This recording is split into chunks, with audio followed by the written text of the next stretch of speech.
Hello and welcome back.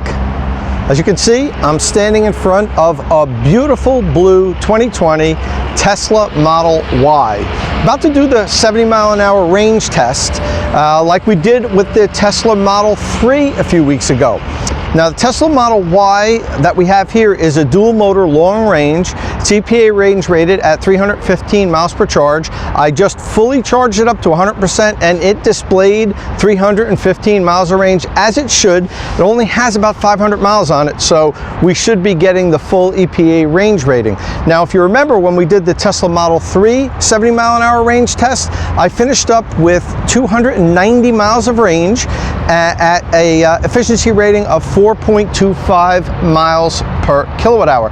Don't expect the efficiency to be quite as good on the Model Y because it's not as low, it's not quite as aerodynamic as the Model 3. However, it's a brand new battery. Now, when I did my range test, I only got 68 kilowatt hours of usable energy when I did the range test. Now, my Model 3 was my personal Model 3, is a year old. It has 15,000 miles on it, and it doesn't have the capacity it did when it was new.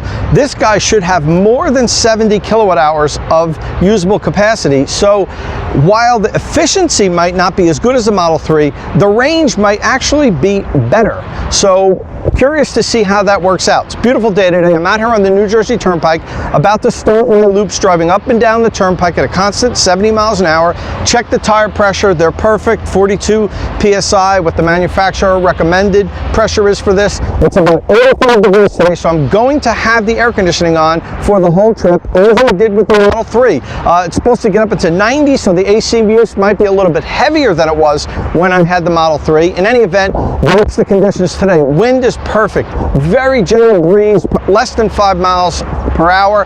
Great range weather. I'm going to check back in when we're somewhere around 50% to see how we're doing. See you then. All right, we're back.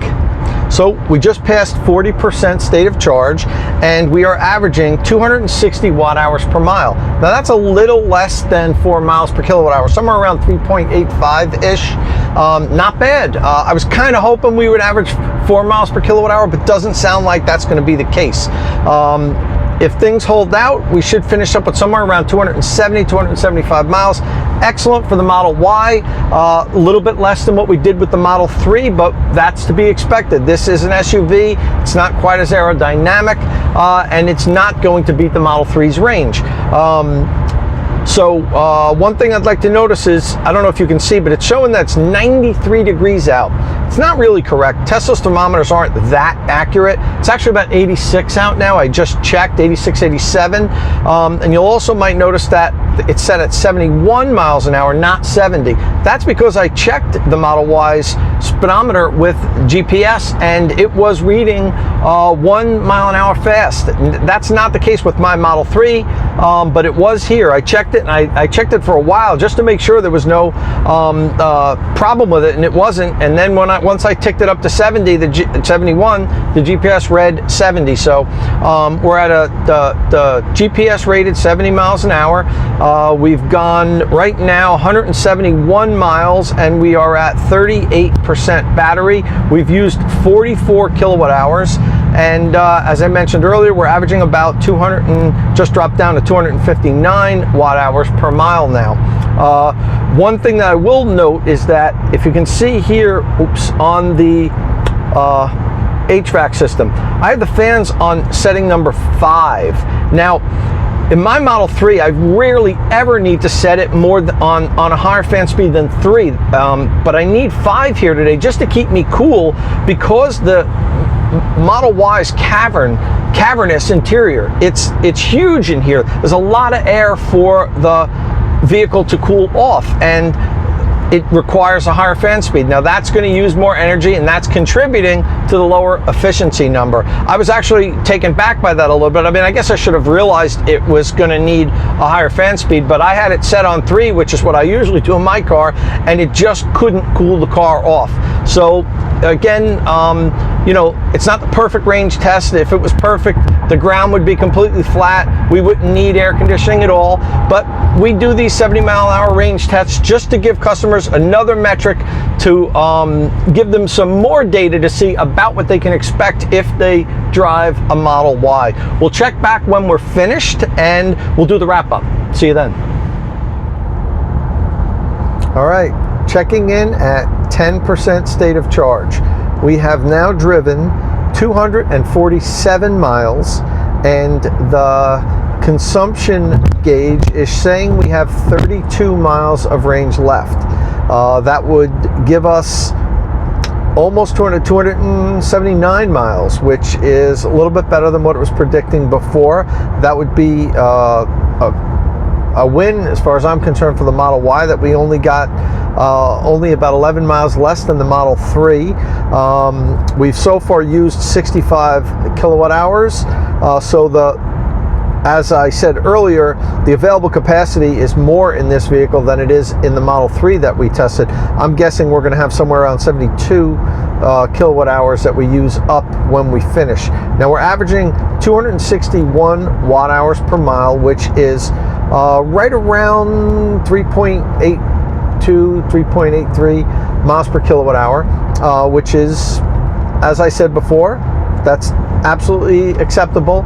Maybe I was a little optimistic thinking that we might get 4 miles per kilowatt hour, but this is great for this type of a vehicle, for this type of a crossover. Getting 3.85 miles per kilowatt hour at a constant 70 miles an hour, honestly, is excellent as far as I'm concerned. One thing I will mention, it keeps getting hotter today. The Tesla's temperature gauge here says it's 99 degrees, but my Weather Channel app says it's 92. So it's hot. So this air conditioning system is pumping. The whole roof is glass, beautiful glass roof. I mean, I love my Model 3's roof, but it still does have the bar down the center. This goes all the way back. It looks fantastic, but it does allow a lot of radiant heat in, if not the direct heat, because it is tinted. So I can feel it on the top of my head. It's not terrible, but heat's coming in, and the AC is just pumping and pumping and pumping to cool it down. You know, I would imagine if I hadn't used the AC on this whole drive, you know, it had to add at least, you know, another maybe even 10 miles, 7 or 8 miles on the trip. So that's something that you have to consider for sure.